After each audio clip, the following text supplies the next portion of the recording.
ምንድነው እየተደረገ ያለ ነው ለስቲ በጃዙር ቅኝ ግዛት ውስጥ ይወደቅና ህዝቦች ነን አሁን ጣሊያን በጃዙር ያን ያልተሳካላትን ዛሬ ምናልባት ተሳክቶላታል ተባለ ባልና ሚስት ሲፋቱ በእኛ ህግ በድሮ አንድ አመት ሽማግሌ ያመላልሳቸው ጭራሽ ላይ አይመጡ ለምን ተታረቃሉ ዛሬ በ3 ቀን ተበድላ ተሰቃይታ ተብሎ በ3 ቀን ፍች እንደው አሁንም ቅኝ አልተገዛንም ብሎ በጭራሽ እኔ ውሸት ባድዋ ድል ላይ የት ይከበር ስንከራከር የኖርነ ህዝቦች አይደለም እንዴ ቆይስቲ ዳውን ኢትዮጵያ አልተባለችም እንዴ ሰንደቅ ዓላማ እንደኛ ምንድነው አልተባለም እንዴ ማን ነው ይሄን ያለው የፓን አፍሪካኒዝም እንቅስቃሴ ለመመስረት ራሱ የጀርባ ጥንቱ ያድዋ ድል ነውና አውሮፓ ዛ ሆሊውድ ውስጥ ያሉ ጥቁር ተዋናዮች ራሱ ብዙ ጊዜ ማንነቴን መሰረቴን ማወቅ ፈልጋለሁ ይያሉ ወደዚህ ይመጣሉና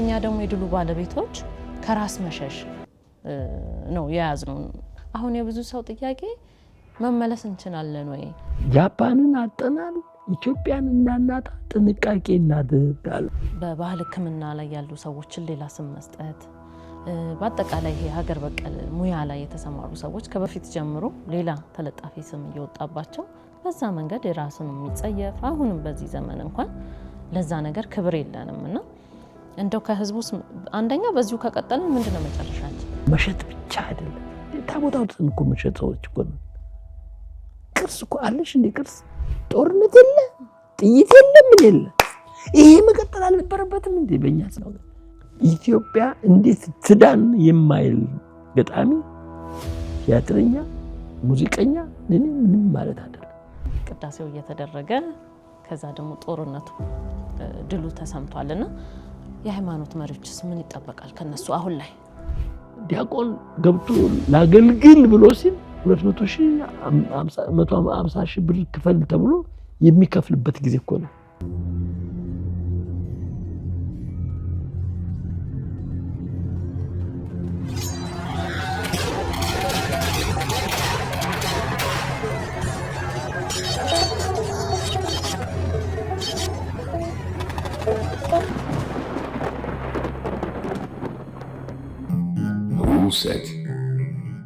ጌታችን መድኃኒታችን ኢየሱስ ክርስቶስ ይህንን ዓለም ለማዳን ከሰማያት ሰማያት ወርዶ ከመቤታችን ከቅድስት ድንግል ማርያም ሰው ሆኖ ነው የማዳኑን ሥራ ጀምሮ የፈጸመባት ቅድስት ሀገር ኢየሩሳሌም አሁንም ያ የሚናፈቀው የሚያጓጓው የሚማርከው ጉዟችን በቋንቋ አይነሽ ሚዲያና በኤላኮቴት ዓለም አቀፍ የጉዞ ኤጀንት እንደገና ለ2018 በዓለ ትንሣኤን በዚያች ቦታ ላይ ለማክበር እነሆ ጉዞ አዘጋጅተናል ስለዚህ በውጭም ያላችሁ በውስጥም ያላችሁ አንድ ላይ ተሰባስበን ቅድስት ሀገር ኢየሩሳሌም ቀራኒዮ ጎልጎታ ላይ ተገኝተን ትንሣኤውን አብረን እናክብር ይያል ዝግጅታችንን እንደጨረስ ስናበስራችሁ በደስታ ነው ከውጭ ያላችሁም ደውሉልን እዚህም ያላችሁ ደውሉልን ከዛ ያላችሁም መጣችሁ ከዚህም ያለን አብረን ሄደን በቅድስት ሀገር ኢየሩሳሌም ትንሣኤውን አብረን ጧፉን ሻማውን ይዘን ነጭ ለብሰን ከአባቶቻችን ከካህናት ጋር ከሊቃነ ጳጳሳቱ ጋር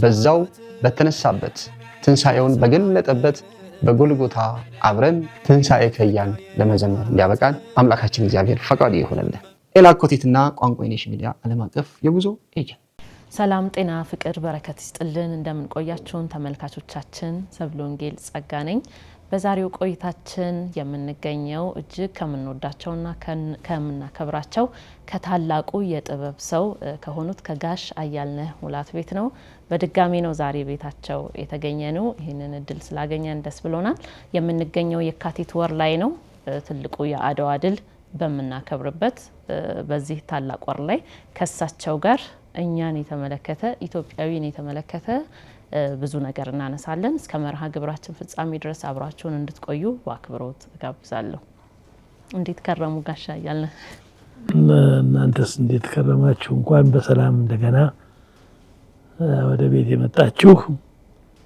ቤት ለምቦሳ እንኳን በሰላም ቆዩን በጣም እድለኛ ነን በድጋሚ እርሶን ማግኘት ከርሶ መማር ከርሶ መስማት ለኛም ለተመልካቾቻችንም ትልቅ እድል ነውና በጣም ትልቅ ኩራት ይሰማናል፣ ደስታ ይሰማናል። ዛሬ ደግሞ የመጣነው የአድዋን ድል ምክንያት አድርገን ነው። ምክንያቱም እሱ በሚከበርበት ወር ላይ ነው የምንገኘውና በመጀመሪያ ለዚህ ታላቅ የጥቁሮች ድል እንኳን አደረሱት። እንኳን ሁላችንም አደረሰን፣ እንኳን መላ አፍሪካን አደረሰን። ምክንያቱም ይሄ ድል የኢትዮጵያውያን ብቻ ድል ሳይሆን የመላ አፍሪካ ድል ነው። የፓን አፍሪካኒዝም የተገነባበት መሰረት አድዋ ነው እና እኛ ብቻ ሳይሆን መላው አፍሪካ እንኳን ለዚህ ያደረሰው እንኳን ለዚህ ቀን አደረሰን ማለት ይሄ ባል የአፍሪካ ባል ሊሆንም ይገባል ብዬ ነው የማስበው። በጣም እንግዲህ መላው አፍሪካ በቅኝ ግዛት ውስጥ ሆኖ ነጭ የማይሸነፍ አካል ነው ተብሎ በሚታሰብበት ጊዜ እነሱም ራሳቸውን በዛ ፍልስፍና ሞልተው ስለመጡና በዚያ ውስጥ ይሄ ድል ከኢትዮጵያ ፈነጠቀና ድሉን እንድናገኝ ካደረገው ነገር ውስጥ አንዱ ይሄ በጎራዴና በጦር መሳሪያ ከተደረገው ትግል በተጨማሪ በወቅቱ የነበረው መንፈሳዊ ጥንካሬ፣ ህዝቡ በእግዚአብሔር ላይ የነበረው እምነት እና ደግሞ ይሄ በራሳቸው ላይ የነበራቸው ኩራት የድሉ ውጤት አንዱ አካል ነው ተብሎ ይታሰባልና ያ ነገር አሁን ላለው ትውልድ እንዴት ራሳችንን ያሳየናል? በመሰረቱ እንደምታውቂው የአድዋ ጦርነት መነሻ የሆነው ይሄ የአፍሪካ በተለይ ደግሞ የቅኝ ገዢዎች አውሮፓውያን አውሮፓ በተለይ የአፍሪካን መቀራመት ምክንያት አድርገው ተሰባስበው አንድም አፍሪካዊ በሌለበት አንድም ታዛቢ ሌላ ሰው እንኳን በሌለበት አፍሪካን በምን መልክ ተከረማምተን እንግዛት ተብሎ የተደረገ ሸፍጥ ነው፣ ሴራ ነው እና በዛን ጊዜ ሁሉም የየድርሻውን ሲወስድ የቀረችዋ ኢትዮጵያ የአፍሪካን ለጣሊያን የደለደሏት የቅኝ ገዢዎች ተሰብስበው በወሰኑት ውሳኔ ነው። ያኔ በማዕከላቸው ምንም አልነበረም። የእግዚአብሔር ፍራቻ ፈሪሃ እግዚአብሔርም አልነበረም። ምንም አይነት እንትንም አልነበረም እና በራሳቸው በኃይላቸው ተማምነው ያደረጉት ክፍፍል ነበረ። ይህን ካሉ በኋላ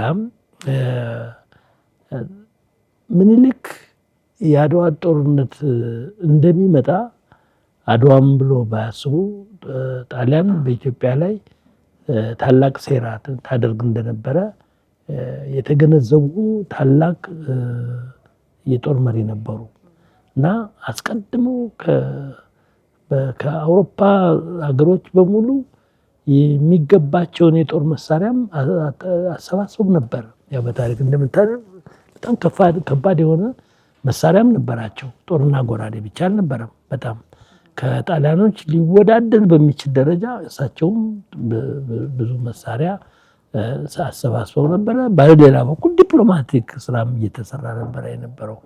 ይሄ የምነግርሽ ምንድነው ሃይማኖቱ በዛን ጊዜ የነበረው እምነት ምን አይነት ትልቅ ሚና ይጫወት እንደነበረ ነው። በኢትዮጵያ በዛን ጊዜ እንደምታውቂው ከመሳፍንት አገዛዝ ከወጣች ቴዎድሮስ ከዚያም ዮሐንስ ከዛ ቀጥለው እሳቸው ናቸው የቀጠሉት። ግን የረጋ ነገር አልነበረም በአገሪቷ ውስጥ እና ትልቁ ስራ የሰሩት መጀመሪያ በሃይማኖት መሰረት አድርገው በእሳቸው በነበረው በውስጣችን የነበረውን ችግር መፍታት ነበር። ይህንን እያንዳንዱን ግማሹን በጋብቻ ግማሹን በጦርነት ግማሹን በስምምነት ግማሹን በቤተክርስቲያን አማላጅነት አሰባስበው ያንን ተበታትነው የነበረን ኢትዮጵያ አንድ አደረጉት። ይሄ ነው ትልቁ የሚኒልክ ኃይል ብዬ የማስበው ነው። ራስ መንገሻ ለምሳሌ ዮሐንስ ልጅ ናቸው። እንግዲህ ንግስትነቱ ይገባል ብለው ያሰቡት እሳቸው ናቸው። እኔ ንጉስ መሆን ያለበትን ብለው ትልቅ ችግር ፈጥረው የነበሩ ሰው ናቸው። እንዳጋጣሚ ሚስታቸው ሞተው ነበሩ። ሲመጡ ከምኒልክ ጋር ለመደራደር ሲመጡ በጣም ጀግና ሚስት ንግስት የነበረች ጣይቱ ትልቅ እንትን ነች። አስታርቃ ምን ብላ የራስወሌን ልጅ መስለኛል አጋብታ ራስ ያንን ቤተሰብ ያንን የንጉሳዊ አምጾ የነበረን ቤተሰብ አንድ ቤተሰብ አድርጋ ትልቁ የሚፈራው የነበረ ምክንያቱም በር ነው ሁሉ ነገር በዚያ በኩል ነው እና ያንን ሁሉ አንድ አድርገው የመጀመሪያ ስራ የተሰራው በቤተ ክህነት እንትን ውስጥ በዚህ በሃይማኖቱ በእምነቱ በኩል ውስጥ የተደረገው ስምምነት እስልምናና ክርስትና በአንድነት እንዲቆሙ የማድረግ ክርስትና በቤተ መንግስቱ አካባቢ ላይ ትልቅ ሚና እንዲጫወት ማድረግ ይሄ ሁሉ የተሰራ ትልቅ ስራ ነው ብዬ ነው የማስበው። እና ከዚህ በኋላ ምንድነው የሆነው? በሌላ መልኩ ስትመለከቱ ግን የአውሮፓ ሃይማኖቶች ለምሳሌ ካቶሊክ ባርኮ ነው የሚልከው ሂድ ተዋጋ ነፍስህን ያለሁልህ ሂድ ብላ አገር ቀኝ ግዛትህን አስፋፋ ብሎ ነው የሚልከው። ኦርቶዶክስ በየትኛውም ቦታ ላይ ያለው ኦርቶዶክስ እንዲህ አይነት ስራ ሲሰራ የተሸው አታውቂም። የሩሲያ ኦርቶዶክስ እንኳን ስትመለከቺ ሂድ ተዋጋ ብሎ ባርኮ የላከበት ጊዜ አታገኝም። የሚመጣብህን ጠላት ተቋቋሞ ብሎ ግን አብሮ ይቆማል። ከቄሱም ዳዊቱን በማህደሩ ይዞ መስቀሉን ይዞ በአንድ በኩል ደግሞ ጦሩን ይዞ አብሮ ይዋጋል። ይሄ ነው የኢትዮጵያ ኦርቶዶክስ የኢትዮጵያ ታላቁ ተግባር። ሙስሊሙም እንደዚሁ በነገርሽ ላይ እና አብሮ ነው የሚሄደው። ይሄ መሆኑን ማለት ነው ይሄንን ታላቅ እምነት ይዞ የሄደ ጦርነት ነበረ። ያ ጦርነት በሌላ መልኩ ደግሞ ታቦት አብሮ የሄደበት ጊዜ ነው። በነገርሽ ላይ በጦርነቱ ሲጀመር ቅዳሴ ላይ እንደነበሩ ነው ታሪክ የሚያወራው። ጠዋት ቅዳሴ ላይ ያሉ ልክ ቅዳሴው ሲያልቅ ሰራዊቱ ኦልሬዲ ድል አድርጎ ነበር ያምባላጌን እንትን እና ጦርነቱ ብዙ እንግዲህ ምን ያህል አሁን ዘመናዊያን እንዴት እናምነዋለን አናምንም የሚለው ካልሆነ በቀር ጊዮርጊስ ራሱ በጦር እንትን ፈጀን ወጋን የሚሉበት ጊዜ ነበረ ብሎ ይተረካል በታሪካችን ውስጥ ማለት ነው። ከሚዋጉት ተርፈው ከተመለሱ የጣሊያን ወታደሮች ውስጥ አንድ በነጭ ፈረስ የሆነ እንትን ተዋጋን ይያሉ ይላል። ባይሁን ይሄም ቢሆን እንኳን ይሁን አይሁን የራሱ ታሪክ ነው። ግን ቢሆንም ይሄ መንፈስ ይሄ የፍራቻ መንፈስ የመጣው ከሃይማኖቱ ጽናት እና አብሮ ከወጣው ታቦት ጋራ የተያያዘ በመሆኑ ትልቅ የድሉ ባለቤት ሆኖ ነው እና ያ ጦርነት በአጠቃላይ ሃይማኖታዊ ኃይል ያለው ከጀርባው ነበር። አዋጁ ጀምሮ እንዲህ አድርጌያለሁ እንዲህ ሰርቻለሁ እስካሁን እንትን ብለኛል አላስቀየምከኝም እኔም አላስቀየምኩም አሁንም እባክህ አብረኝ ዝመት ይሉና ባትዘምት ከአብሬ ባትወጣ ግን ማርያምን ነው የሚሉት። ይኸውልሽ ይሄ ቀላል አይደል። ማርያምን አንደኛ ድል እንደሚያደርጉ ያውቃሉ። ስመለስ ነው የሚሉት ማርያምን እምነቱ አንድ ሰው መቼም እንዲህ አይልም አለቅህም ብሎ ማለት የሚችለው ድል አድርጌ ስመጣ ነው አይደለም እንዴ? ማርያምን አለቅህም ያሉት በማርያም ስም ምለው ነው ያንን ጦርነት ያካሄዱትና በጠቃላይ ስታዩ ከዚያም በላይ ምንድነው ቀሳውስቱ ሄደዋል እንዳልኩሽ ደና ሰንብች ድጓ ደና ሰንብች ቅኔ ወንዶች ከዋሉበት ውላለሁ እኔ ብሎ ነው የሚዘምቱት የነበሩት ቀሳውስቱ ሙስሊሙ የሀገር ጉዳይ በሌላ ጉዳይ ላይ እንጣላ እንጂ ብለው ያሉም ሼክ ነበሩ ከምኒልክ ጋር ናባክህን አብረህን ከኛ ጋር አሁን ይኸው ነፃ ልናወጣችሁ መጠናል ሲሏቸው በሌላ ጉዳይ ላይ እንጣላ እንጂ ምኒልክና እኔ እኮ በሀገር ጉዳይ አንድ ነን ብለው አብረው የሰመቱ እንትኖች አሉ ሙስሊሞች አሉ። ይህንም አብሮ መታየት አለበት እና ትልቅ የሃይማኖት ጀርባ ያለው የሃይማኖት ከጀግኖች ጀርባ ሃይማኖት ድጋፍ ያለው እንትን ነበር። ከዚያም በላይ አዝማሪዎች ነበሩ እንዳልኩሽ። እነዚህም ደግሞ ሽለላና ፉከራ አይደለም። መጀመሪያ እግዚአብሔርን አመስግነው ነው ባርክልን ይሄን ጦርነት በድል እንድንወጣው አንተ ከኛ ጋር ሁን ብለው ዘምረው ነው ወደ ሽለላው ወደ ፉከራው የሚሄዱት። እዚያም ላይ የጸሎት ጉዳይ አለ። እናም በጠቅላላ ጦርነቱ በድባብ እምነት ድባብ ላይ ተገንብቶ የተካሄደ ጦርነት ነው ቢባል ሐሰት አይሆንም። ይሄ ማለት ግን የጀግኖችን ተግባር ውጊያ፣ ድፍረት፣ ጀግንነት መርሳት ማለት አይደለም። ያን ኃይል ግን እንዲሰጣቸው ደግሞ ከፈጣሪያቸው ጋር አብረው የተሰለፉ አብረው ያመኑ ኃይሎች እንዳሉ ለማሳየት ጭምር ነው። እና ሁሉም እንደዛ ነው። ጣይቱ ያንን ውሃ ለማሳገድ ስትልክላቸው ምንድነው ያለችው? ሂዱ ይችን ውሃ ነጮች ከተራራ እየወረዱ የሚጠጡ አባትን ውሃ ዝጉ፣ በውሃ ሲቃጠል እጁን ይሰጣል፣ ግን በዚህ ላይ እየተዋጋችሁ ብትሞቱ ተስካራችሁን አወጣለሁ፣ ልጆቻችሁን አሳድጋለሁ ነው ያለቻቸው። አየሽ፣ አሁንም ከሃይማኖት ጋር የተያያዘ እንትን ነው። እውነትም ሄዱ፣ በሯን ዘጉ። ምን ይሁን 7 ቀን የሚጠጡት ውሃ ሲያጡ እጃቸውን ሰጥተው መሳሪያቸውን ሁሉ አስረክበው ለምኒልክ እንትን ሲሉ ምኒልክ አልገላችሁም ነው ያሏቸው። ይሄም ሃይማኖታዊ ነው። እጅ የሰጠ ጣሊያን አልገልም ምረጡ አሉ።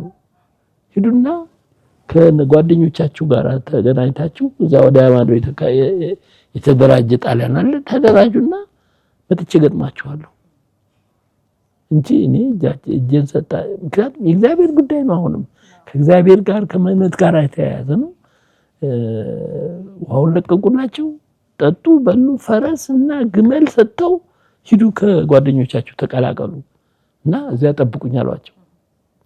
ይሄ የሚገርም አንደኛ ይሄ አልተማረም ተብሎ ምን ማለት ነው? አሁን በአሁኑ ዘመን እንኳን አይደረግም ይሄ እንትን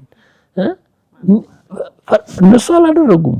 30,000 በሁለተኛው ጦርነት ላይ ምናልባት እንመጣበታለን እንጂ አንድ ጀነራል ቆሰለ ብሎ አዲስ አበባ ውስጥ 30,000 የአዲስ አበባ ነዋሪ ነው እኮ የጨፈጨፉት። 30,000 ምን ግንኙነት የሌላቸው ህዝቦች ተኝተው ሲነሱ ቤታቸው ተቃጠለ።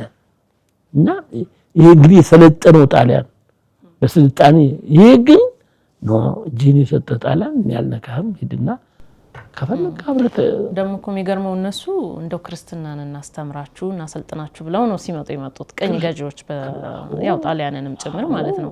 ግን ክርስትና የነበረው እዚህ ነበር፣ እምነት የነበረው እዚህ ነበረ። ጠላትን እንኳን በዚህ መጠን ምህረት እስከማድረግ ይደርሳል። ጥያቄ አለው ማለት በመሰረቱ እኮ እንደ በኢትዮጵያን ታሪክ ውስጥ ዝም ብለሽ ስታዩ ክርስትና በኢትዮጵያ ውስጥ እንደተመሰረተ ግልጽ እኮ ነው። ይንዴክ ባልጃንደረባ ከክርስቶስ ሞት በኋላ ማለት ነው። ክርስቶስ ከሞተ በኋላ ወደ ኢየሩሳሌም ሄዶ ነበር ነው የሚለው። ኢየሩሳሌም ሲሄድ ግን መጽሐፍ ያነብ ነበር አለ። ምን እንደሚያጽፈው ኢሳይያስን ነው። ኢሳይያስ ምንድነው የሚለው? ሕፃን ተወለደ ስሙ አማኑኤል ይባላል ምናምን የሚል ነው በኢሳይያስ ላይ የሚያነበው የነበረ። ከዛ የክርስቶስ ደቀ መዝሙር ደግሞ እንትን ተሰምቶት በመንፈስ ይሄንን ሰውዬ ሄዶ አነጋገር አለው። ሂድና አነጋገረው ብሎ ይሄ ሰውዬ ከሰረገላው ላይ ሄዶ አነጋገረው።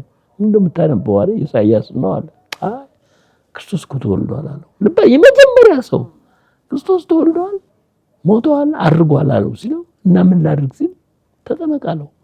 ዮርዳኖስ ወስዶ ጠመቀው። የመጀመሪያ ክርስትናን ኢትዮጵያዊ ነው የተቀበለው ጃንደረባው።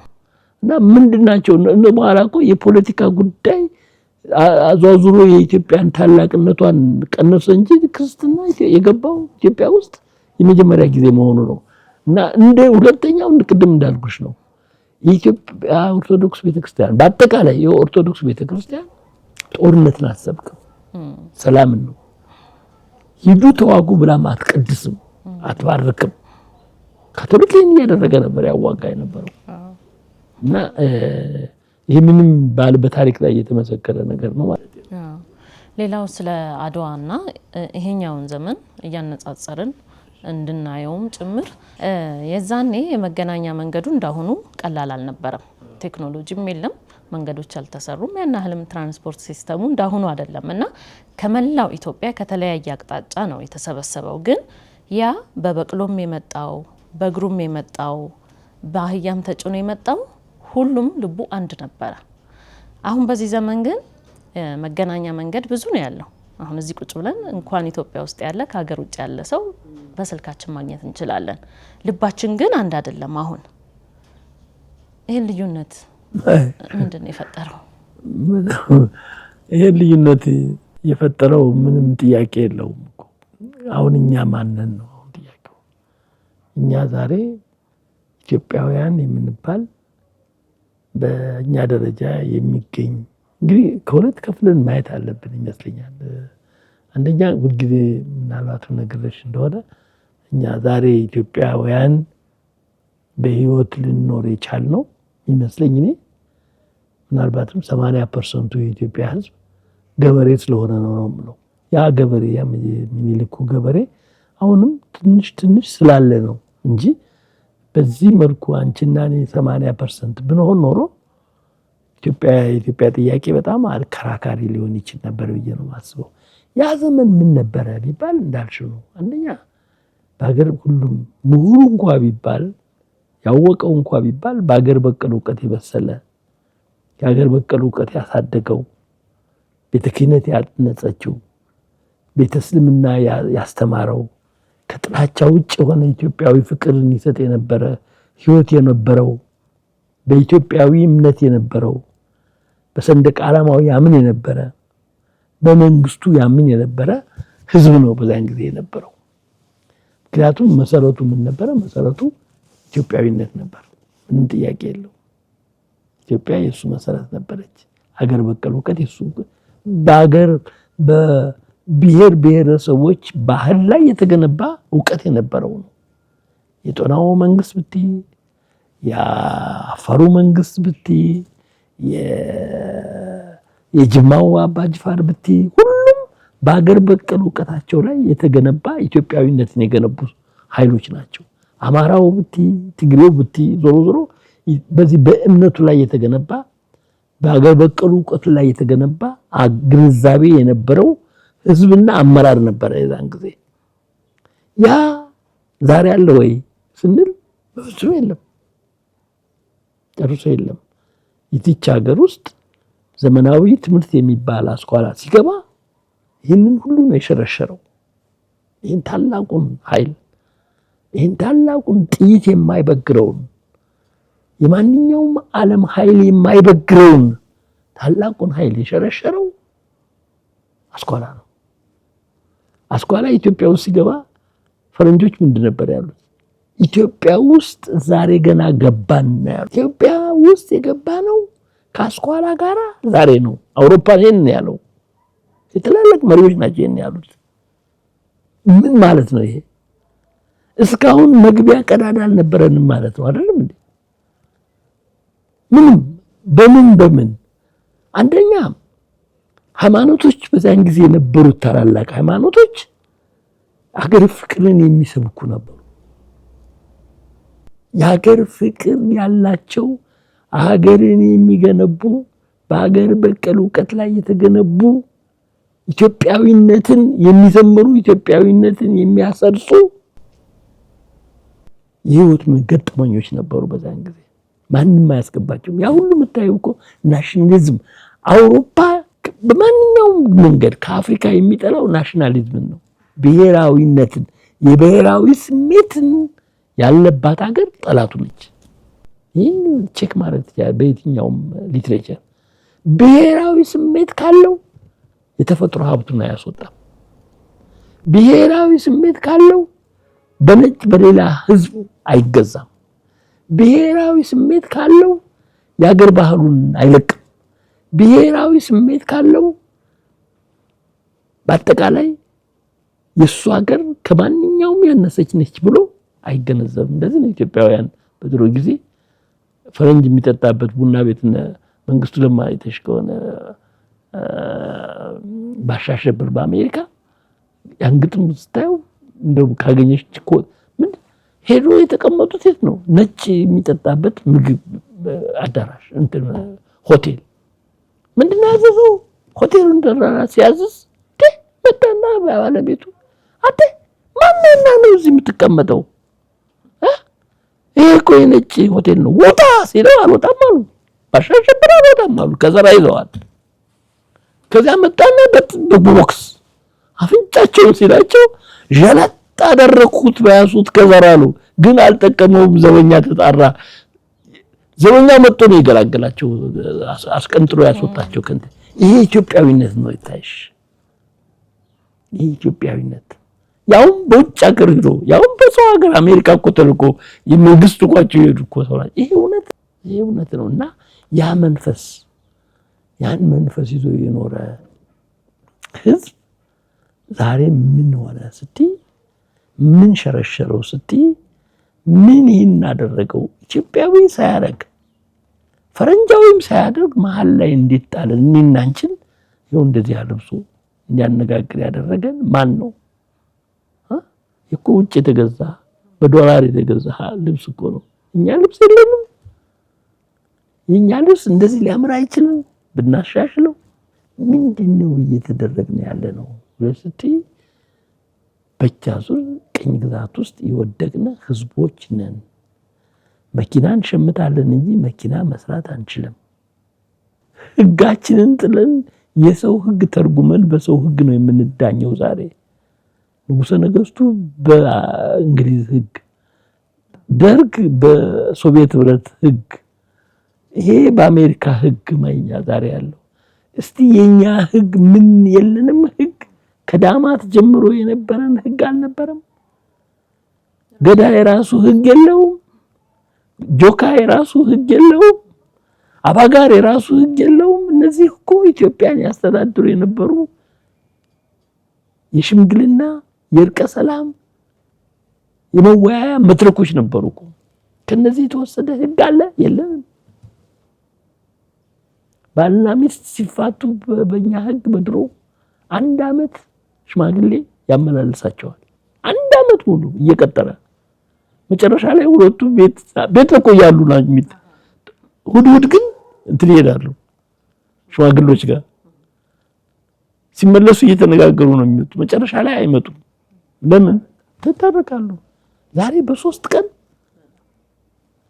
ተበድላ ተሰቃይታ ተብሎ በ3 ቀን ፍች ይደረጋል። ይሄ እኛ ህግ ነው። እኛ ህግ ነው። የኢትዮጵያ ሴቶች ጭቆና ምንድነው? የኢትዮጵያ ሴቶች ጭቆና ይቅርታ አድርግልኝና እንደ ኢትዮጵያ ለሴቶች ክብር የሰጠ ህግ በዘመኑ ባለን በዘመን ማናት? እሌኒ ማናት? ህንደኬ ማናት? ሳባ ማናት? አረትራንትና የኢትዮጵያ መንግስት መሪ የነበረች የመንግስት መሪ የነበረች ኢትዮጵያዊት አይደለችም እንዴ? ሴት አይደለችም አይደለም እንዴ? እስቲ አሜሪካን ሀገር ዲሞክራሲ ሞላበት ሀገር አንድ ሴት ጠቅላይ ሚኒስትር ሆና ከሆነ እስቲ ንገሪኝ። እነሱ ግን ስለኛ ሴቶች ነው የሚያወሩት አይደለም እንዴ? እኛ ይና አፕሪሼት አድርገናል አንመለከትም። ጣይቱ ማናት? እንዲህ አድርገው ጭፍንፍና አድርገው አይምሮአችንን አደንዝዘው በትምህርት ባስኳላ እዚህ ያደረሱን ስለሆነ ያንን ከዚህ ጋር ማወዳደር የምንችልበት መንገድ ያለ አይመስለኝም። እኔ እንደው እየዘለልኩ ነው የረሳሁት ካለ አስታውሽኝ። እኔ ይሄንን ነው የማስታውሰው። አዎ።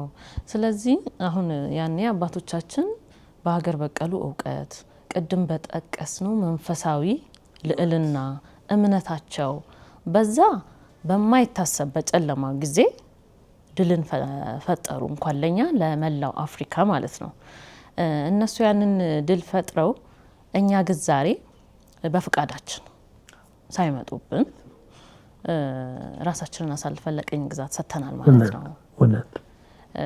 ስለዚህ አሁን ጣሊያን በእጅ አዙር ያን ያልተሳካላትን ዛሬ ምናልባት ተሳክቶላታል ብለው ያስባሉ። ጣሊያን ብቻ ሳይሆን ነገርኩሽ እኮ ቅድም ኢትዮጵያ ውስጥ አለ እኮ እንደው አሁንም ቅኝ አልተገዛንም ብሎ በጭራሽ እኔ ውሸት ማን ነው ከልቡ የሚያከብረው?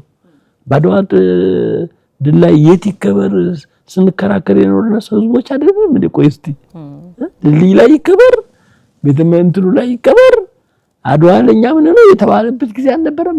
ዳውን ኢትዮጵያ አልተባለችም እንዴ? ሰንደቅ ዓላማ ለኛ ምንድነው አልተባለም እንዴ? ማን ነው ይሄን ያለው? የኢትዮጵያ ገበሬ ነው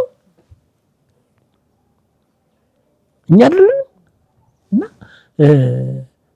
ያስደሳሽኝ እንጂ ምንድነው ልንለው የፈለግነው እንትን ኪሲንጀር ነው መሰለኝ። ኪሲንጀር ምን አለ መሰለሽ እንደ ጃፓንን አጠናል ኢትዮጵያን እንዳናጣ ጥንቃቄ እናድርግ አለ። ምን ማለት ነው? ይሄ በግልጽ ያስቀመጠው እንትን ነው። እንደውም ዛሬ ብዙ ነገሮች ተጽፈዋል። የተዘጋጀ ፋብሪካ ማነው ውጤት ለአፍሪካ ስጡ እንጂ አፍሪካ የራሷ ፋብሪካ እንዳይኖራት ታገሉ ብሏል። አሁን በመላ አፍሪካ አንድ እኮ ባይስክል ምሰሪባት እንኳን እንትን የለችም። ውጤቱን ነው የምትቀበያች። ማቴሪያሉ የሚሄደው ግን ከአፍሪካ ነው። ጥሬቃው ከኛ ይሄዳል። ተመርቶ ሲመጣ እኛን ሸምተዋለን። እና ምንድነው ዓላማው ብለሽ ስትይ ይሄ ያለምንም ጥያቄ የእጅ አዙር ቅኝ ግዛት ነው። ደግሞ አንዳንድ ቦታ ላይ የራሳቸው የሆነ ነጭ አምላኪ መሪዎችን አስቀምጠዋል አፍሪካ ውስጥ ነጭ አምላኪ እና በቀጥታ ምንም ይሁን ምን የፈለገውን ይመዝብሩ ይሄ ለዚህ መሪ መሳሪያ ይሰጣሉ፣ ወታደር ያቋቁማሉ፣ ቦዲጋርድ ያዘጋጃሉ፣ እሱን ይጠብቃሉ። እሱ አገሩታን አፍኗል፣ ህዝቡን አፍኖ ይይዛል፣ እነሱ ይመዘብራሉ። ኦኬ ኢኮኖሚውማ መቼም ሞቷል። በካልቸሩም የመጣሽ እንደሆነ ይሄ ነው የሆነው። እኛ እኮ ዛሬ ከቅኝ ግዛት ምንድነው የምናስበው?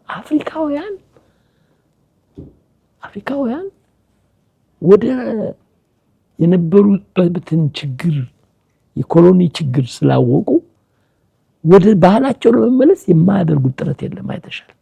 መሪዎች እንኳን ሲመጡ የራሳቸውን የሆነ አልባስ ለብሰው ስብሰባ ላይ ሲቀመጡ ታያቸዋለሽ። የኛዎችስ አያሳዝንሽ? እነሱ እንኳን ቅኝ ተገዝተው ማንነታቸው ወድሟል። የወደመ ከራባት ያውም ከከራባት ተመርጦ ዲዲሲ ስታይ ከኔ ጀምሮ ምንድነው የምትሰማሽ? ምንድነው አፍሪካዊ አጠገቡ ያለው ትላንትና ቅኝ ግዛት አሽከር የነበረ እስቲ አሁንም ተጽዕኖ ያለቀቀው ዞርበል ብሎ የራሱን ካባ የራሱን እንትን አፍሪካዊነቱን ገልጾ መድረክ ላይ ሲቀመጥ አጠገቡ የተቀመጠው የአሜሪካንን ወይም የአውሮፓን ልብስ ለብሶ ኢትዮጵያዊው ያውም እኔ ባድዋ ድል አድርጌልህ ነፃነትህን ያስገኘሁልህ ነኝ የሚል መሪ አጠገቡ የአውሮፓ ልብስ ለብሶ ይቀመጣል። መሪው ብቻ አይደለም፣ በአጠቃላይ እዛ ላይ ያለው ሁሉ ወዴት ነው እየሄድን ያለው? እኛ የአውሮፓን ለመሸመት መከራ እያየን ነው ያለነው። ወደፊት ምን እንግዛ ነው? አንዲት አዲስ መኪና ክስቶታ የመጀመሪያ የምትመጣው ኢትዮጵያ እንደሆነ ታውቂያለሽ የሚባለው መኪና እቺ ደሃ ሀገር ስንት ሺህ ረሃብተኛ ያለባት ሀገር ምን እየተደረገ ነው? የተባለ ፋሽን ፈረንጅ የሰራው ፋሽን መሞከሪያ እኛ ነን። ሌላው ዓለም ወደ እርሱ ለመሄድ እየታገለ ነው ያለው፣ ወደ ባህሉ ለመሄድ። አንድ የአፍሪካ ኬንያ ሄጄ ቲያትር ሊስት ብዬ ገባሁኝ እና ስገባ ሰብለኝ ካን እንትኑ ገና ስገባ ጢስ ዝም ብሎ ጢስ፣ ከዛ ከበሮ፣ ከዛ ቅጠል፣ መድረኩ በቅጠል ውስጥ እንዲህ የተሽለኮለከ መድረኩ ላይ ሲወጣ አፍሪካ እኔ የኔን ቲያትር አንድ ራሻዊ ናስቲ ተመልከት ብዬ ብሔራዊ ቲያትር ያን ይታይ የነበረ ቲያትር ይዤ ሄድኩት። ምን እንዳለ ታውቂያለሽ እንዴ? ቸኸብን ተረጎምከው እንዴ? ቋንቋውን አለማወቁ ነው እንጂ the whole stage አውሮፓ ነው። እንዴት ቅስሜ ነከሰ። ይህንን ቲያትር እኮ ቸኸብ ተተረጎመ እንዴ? እንግዲህ የአድዋ ድል ከተፈጠረ በኋላ አፍሪካውያን ማሸነፍ እንደሚችሉ ለካም ነጭ የሚሸነፍ ነው ጥቁር ደግሞ ማሸነፍ እንደሚችል ያረጋገጡበት ሆኖ ከዛ በኋላ የተለያዩ እንቅስቃሴዎች ተጀምረዋል። እነ ማርክስ ጋርቬ ኳሜ ንክሩማ የፓን አፍሪካኒዝም እንቅስቃሴ ለመመስረት ራሱ የጀርባ አጥንቱ የአድዋ ድል ነውና ቅድም ስለ አፍሪካውያን ሲያነሱልኝ ነበር። እነሱ ዛሬ ወደዚህ እንኳን ሲመጡ የራሳቸውን ልብስ ለብሰው እንደገና ለመመለስ ጥረት ያደርጋሉ ወደ ኦሪጂናቸው። እንኳን እዚህ አፍሪካ ውስጥ ያሉት አውሮፓ እዛ ሆሊውድ ውስጥ ያሉት ጥቁር ተዋናዮች ራሱ ብዙ ጊዜ ማንነቴን መሰረቴን ማወቅ ፈልጋለሁ እያሉ ወደዚህ ይመጣሉና እኛ ደግሞ የድሉ ባለቤቶች ከራስ መሸሽ ነው የያዝነው። መንገዳችን ተለያይቷልና እርሱ ብዙ ጊዜ የሚያነሱት ነገር ቀደምም እንዳሉት የትምህርት ስርዓታችን ለዚህ እንደዳረገን የትምህርት ስርዓታችን ብቻ ሳይሆን ምን መራበት ህግ ሳይቀር የራሳችንን ሀገር በቀል የሆነውን ሁሉ ትተን ከነሱ ተቀበለናልና አሁን የብዙ ሰው ጥያቄ መመለስ እንችላለን ወይ? እንደው ብንመለስስ መንገዱ ቤቱ ጋር ነው? መፍትሄው ምንድነው? መመለስ እንችላለን፣ ግን ቅን መንፈስ ይሄ አመለካከት በሁሉም ኢትዮጵያዊ ዘንድ ሊሰርጽ ይገባል ብዬ ነው የማስበው። በጣም አስቸጋሪ ነው እንዳልሽው። የምንመለስባቸው መንገድ ሁለት ናቸው በእኔ እምነት። ምናልባት ከዚህ በፊት ነግሬሽ ከሆነ አላውቅም። አንዱ በጣም ቀላሉ ብዬ የማስበው አንቺና እኔን ሳይሆን ቢያንስ በትውልዱ ወደዚህ ተመልሶ እንዲመጣ ለማድረግ የትምህርት ስርዓቱ ላይ ስራ መስራት። የትምህርት ስርዓቱ እንደምታውቂው ቅድም እንዳልኩሽ በባዶ መሬት ላይ የበቀለ አስኳላ ነው። ምንም ጥያቄ የለው። ይሄን ታውቂዋለሽ አንቺም። እና ይሄ በባዶ ስርዓት ላይ በባዶ መሬት ላይ በባዶ ሲሚንቶ ላይ የበቀለ አስኳላ ወይም ትምህርት ቤት ወይም ዘመናዊ ትምህርት ይዞን የሄደው ወይም ያወቅነው ያበቀለንን ያስተማረንን እንትን ነው አካባቢ ነው ይዞን የሄደው። ፈረንሳይ ወደ ፈረንሳይ፣ እንግሊዝ ወደ እንግሊዝ፣ ራሽያ ወደ ራሽያ ነው። ሌላ ምንም ጥያቄ የለውም። የሚገርምሽ ነገር ደግሞ የአንድ ሀገር እንኳን እንደ ሌሎች ሀገሮች ቅኝ ግዛት ሆኖ አንድ ሀገር እንኳን ቢገዛን የአንዱን ሀገር ባህል ተስማምተሽ የምትኖሪበት መንገድ ይኖር ነበረ። ኢትዮጵያ ቢያንስ አትሊስት ወይ ፖርቹጋል ወይ ምናምን ብለሽ አንድ ቋንቋ ተናግረሽ አንድ እንትን ተናግረሽ። እኛ ጋር የዓለም ነጭ በሙሉ የሰፈረባት ሀገር ነች። ሄዶ የሚማርበት ሀገር ግማሹ ራሽያ ነው፣ ግማሹ አሜሪካ ነው፣ ግማሹ ፈረንሳይ ነው፣ ግማሹ ጣሊያን ነው። ይሄ ሁሉ ደግሞ አንዳንድ ጊዜ ተሰብስቦ ወደ ኢትዮጵያ ሲመጣ የመግባቢያ ቋንቋም የለውም። እያንዳንዱ የራሱ የሆነ ጠባይና ባህሪ ያለው እና ይችን ሀገር በምን ቋንቋ ተግባብቶ አገሪቷን ሊገነባ ይችላል ብለሽ ታስቢያለሽ? አንድ ክሪሎፍ የሚባል እንትን የልጆች ገጣሚ ያለና አንድ ጊዜ ያለ እንቁራሪት አሳ ተጫነ ነገር አገኙ አለና ሊያወጡት ፈለጉ ከእንትን ያን ዕቃ እና አንዱ ወደ መሬት ይስባል እንቁራሪቱ፣ አንደኛው ወደ ፊት ይስላል፣ ሌላው ወደ ቀኝ ይስላል፣ ሌላው ወደ ግራ ይስባል እና ብለው ይስባሉ። ቀኑን ሙሉ ይስባሉ፣ ግን ምንም ውጤት የለውም። ለምን? ሁሉም በራሳቸው አቅጣጫ ነው እንትን የሚሉት። የዚች ሀገር ችግርም ይሄ ነው። በተለያየ አቅጣጫ የተወጠረች ሀገር ነች። የተለያየ አመለካከት ያለባት ሀገር ነች። የተለያየ የአውሮፓ አመለካከት የሰፈነባት ሀገር ነች። የተለያየ ሶሻሊስቱ ትያለሽ፣ ምኑ ትያለሽ፣ ምኑ ኮሚኒስቱ፣ ካፒታሊስቱ፣ ዲሞክራቱ ምናምን የሚባለው ምንም በተግባር ባይታይም ይሄ ሁሉ ተሰብስቦ በዚች ሀገር ላይ አለ።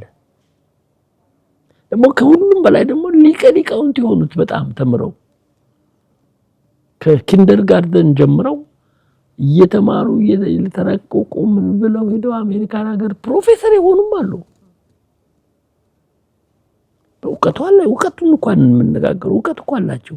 በተማሩበት መስክ ላይ ሊቃውንት ናቸው። በህጉ፣ በግብርናው፣ በኢኮኖሚው፣ በባህሉ፣ በሁሉም ነገር፣ በፊልሙ በጣም እውቀት ያላቸው ናቸው። ምንም ጥያቄ የለውም። ግን የትኛውን እውቀት ነው? እንደገና የኢትዮጵያንስ ችግር ይቀርፈዋል ወይ? እነዚህ ሰዎች ይቀርፉም አይችሉም። ይሄው ያልኩሽ ግብርናው ሰውዬ የአሜሪካንን ትራክተር ይለውጥ እንደሆነ እንጂ 5000 ዓመት ያረስንባትን ማረሻ ዞሮማ አያውቃትም። ይሄው አሁንም እየታረሰባት ነው 5000 ዓመት ሙሉ። እሱ የአሜሪካንን የዳበረ ቴክኖሎጂ እንደገና ያዳብራል። እዚያ ቁጭ ብሎ ያን እያዳበረ ይሞታል፣ ሬሳው እኛ ጋር ይመጣል። በሕክምና ውስጥ እኔ አንድ መጽሐፍ ባለፈው ትስል ጄምስ ብሩስ ታውቂዋለሽ? እና እሱ እዚህ ሀገር በመጀመሪያ መጥቶ እግሩን እንቅፋት ይምታው ብቻ ደም ይደማል። አባሎ የሚባል ቅጠል እንትን አድርገው ኢትዮጵያውያን ያንን ደሙን ያቆሙለታል። ይዞ ሄደ ፍሬውን እንትን። አሁን ይሄ ደም የምታቆሚበት መድኃኒት የጄምስ ብሩስ ተብሎ በስሙ ተጠርቶ በጣም ያሳዝናል። ምንድን ነው የሚያሳዝነው? ማለት እሱ ደግሞ እኮ ከዚህ ከሄደ በኋላ የጻፈው ነገር ያንን ጥበብ እሱ ኢትዮጵያ ውስጥ በቆየ ጊዜ ኢትዮጵያውያን ችግር የሚፈቱበትን እንትን እንደ መጥፎ ነገር አድርጎ ሲገልጽ የነበረ ነው። ያቺ ተጠቀመማ በራሱ ነው ያወጣት። ስለ ኢትዮጵያ ማካዋ ተናገረ። ሌላ ምን እሱ ብቻ አይደለ። ምንድነው ማሲንቆ ቼሎ የሚባል የአውሮፓ እንትን አለ። ከኛ ማሲንቆ ወሰዱን ዓለም ያውቀዋል። ኮንዳክተር ቺቲን የምትመራው ከኛ መቋሚያ መወሰዱ ዓለም ያውቀዋል። ሙዚቃ ነው የሚመራው እኮ የኛ መቋሚያ። ኖታ ከኛ መወሰዱን ከነ ቢታውበን በፊት የኛ ኖታ ነበር ያሬድ የፈጠረው ኖታ። ይሄ በርክርክ ድፋት ተብሎ የሚጠራው በቤተክርስቲያናችን አራቱ እንትን ማን ይጠይቃል? አረ እንደው ሪኮግኒሽን እንኳን ስጡን እኮ እንደው የኢትዮጵያ ነው ብሎ ማለት እንኳን ብስቲ ድፈሩ አይደፍሩም። ማንን ሰው ብሎ እኛማ የተበደልን በእውነት አስኳላ እንደበደልን መሸጥ ብቻ አይደለም። ታቦታውን እኮ መሸጥ ሰዎች እኮ ነው። ቅርስ እኮ አለሽ እንደ ቅርስ እንግሊዝ ሀገር ያለው ቅርስ እንግሊዝ ሀገር ያለው የኛ ቅርስ ኢትዮጵያ ውስጥ አለ። ፈረንሳይ ሀገር ያለው ሌሎች ሀገሮች አሉት። እያንዳንዱ እየተቀራመተ ሲሆን ሃይ የሚለው የለም። እስከ ዛሬ ድረስ የአክሱም ሐውልት እንዴት እንደተሰራ የማያውቅ ምሁር ስለ አሜሪካና ስለ አውሮፓ አርኪቴክት ሲያወራ ነው የምትሰሚው አይደለም እንዴ? እዚህኛ ከተማችን ላይ አንዲት ላሊበላን የመሰለች ህንጻ ሲገነባ አይተሻል? አለ ኢትዮጵያን የሚወክል ግን አርኪቴክት አለ። እንግዶቻችን ዛሬ የሚሰሩት በማን ነው? በቻይና ነው።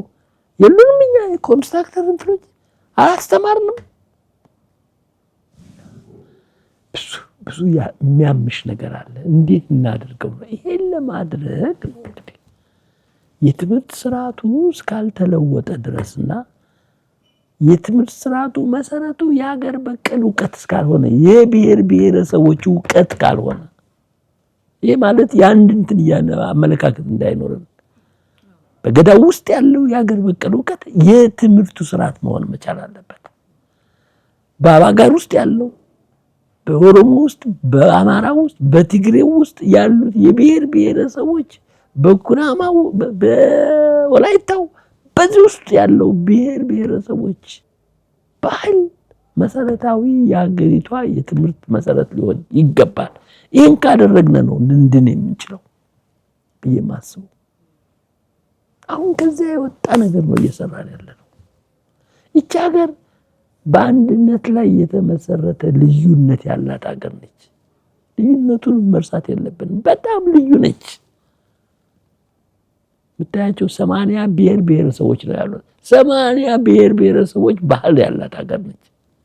ይሄ ደግሞ የሚያስገብ በቀደም ዱባይ ሄጄ ነበር። የአፍሪካ የስነ ጽሁፍ እንትን የሚል ትልቅ ዝግጅት አዘጋጅተው እዛ ጠርተውኝ ሄጄ ነበር። በጣም የሚገርምሽ መላ አፍሪካ የተሰበሰበበት የኪነ ጥበብ፣ የስነ ጽሁፍ፣ የስነ ሙዚቃ፣ የብዙ ነገሮች የቢዝነስ ትርኢት ነበረ እና እዚያ ውስጥ ተገኝ ብለውኝ ሄጄ ነበር።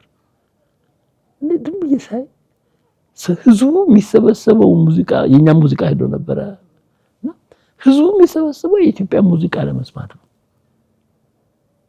ለምን ስትይ የኛ ሙዚቃ ከ30 ከ20 በላይ ቢፈልግ የተለያየ ሙዚቃ ሳይቶ ይወጣሉ። አንዱ እንትኖች በሌሎች ዓለም በሌሎች አፍሪካ ሀገሮች ግን አንድ ሙዚቃ ነው የሚትሯቸው። ምክንያቱም አንድ ብሔረሰብ ነው ያለው በእያንዳንዱ ላይ እና የሚያኮራሽ ነው። የተለያየ ባህል ያለሽ ግን በአንድነት በኢትዮጵያዊነት የምታምሪ ይሄንን አስፋፋ ነው ወይ? ይሄንን እኮ ነው እየገደለ ያለ ነው። ዛሬ ሙዚቃችን ምን ላይ ደረጃ ላይ ያለው? በምን እየተዋጠ ነው ያለው? ማን እየዋጠው ነው ያለው? ይሄንን ለማድረግ ዋናው መሰረቱ የሀገር በቀል እውቀት ላይ የተመሰረተ እድገት፣ ስልጣኔ። እሱን ለማምጣት እንደው ከማን ምን ይጠበቃል? ምክንያቱም ራሱ ህዝቡ ራሱ አሁን የራሱን ነገር በጣም የሚያንቋሽሽ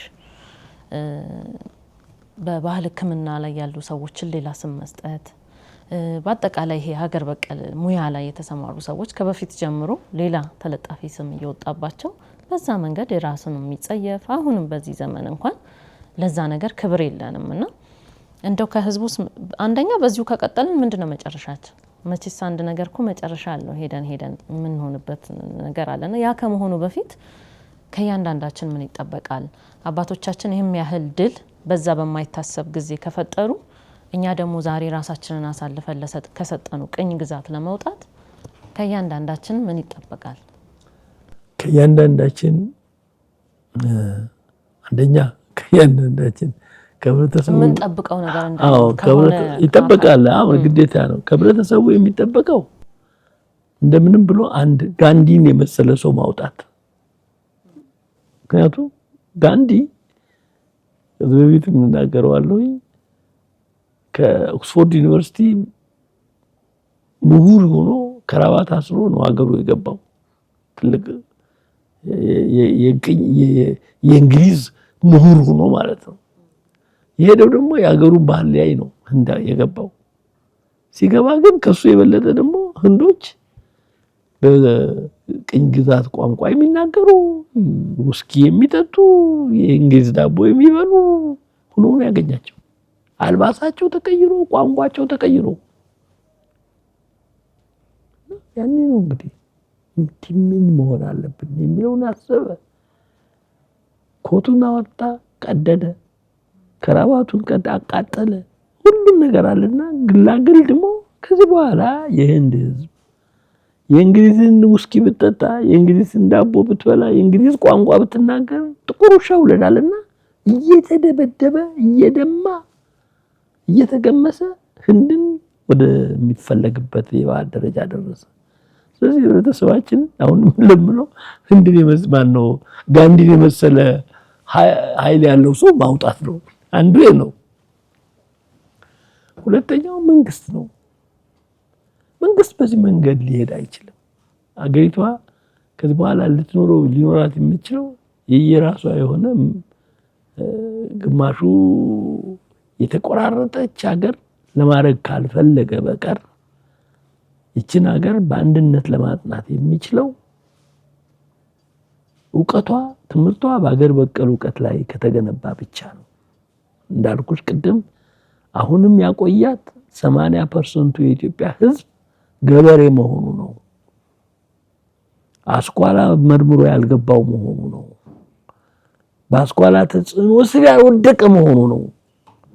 የኦሮሞ ገበሬ፣ የአፋር ገበሬ፣ የወላይታ ገበሬ፣ የአማራ ገበሬ፣ የትግሬ ገበሬ ድሮ በነበረው ኢትዮጵያዊነቱ ጸንቶ ስለቆየ ነው እንጂ እኛማ አፍርሰነዋል። ስለዚህ የጨርሶ ከመጥፋቱ በፊት መንግስት መቆየት ከፈለገ አገር እንዲቆይ ከፈለገ አገር በአንድነትና በልዩነት አንድነት የጸናች አገር መስርቶ ማለፍ ከፈለገ በአገር በቀል እውቀቱ ላይ መስራት በአገር በቀል ህይወቱ ላይ መስራት ያለበት ይመስለኛል። አለበለዚያ መዳኛ የለንም። ከቀን በቀን እየሄድን ያለነው መንገድ የሚያዋጣን አይደለም። በቀን በቀን የምታየው እርምጃ አስቸጋሪ እርምጃ ነው። በጥላቻ ላይ የተመሰረተ እርምጃ ነው። ፖለቲከኞቻችን እያደረጉት ያሉት እንትን የፖለቲካ ስርዓትን የተመለከተ አይደለም። አንደኛ ያ ስርዓት ያ የፖለቲካ ስርዓት የኛ ስርዓትም አይደለም። እንዴ እኛ እኮ ሰብለ በዛጉዌ ዘመን እኮ የዛጉዌን ስርዓት ይሄ እኮ ያንተ አይደለም የሰለሞናዊ ነው ቅባቱ መንግስቱ አንተ እኮ በጉልበት ያዝከው ስርዓት ነው ይሄ ተብሎ ሲባል ነው እንዴ? አዎ አና ይምጣልኝ የሰለሞን ዘር ይምጣ ብሎ አንድ ጥይት ሳትተኮስ ዘውዱን አውጥቶ ለዚያ ለተባለው ይሁን እውነት ነው እውነት አይደለም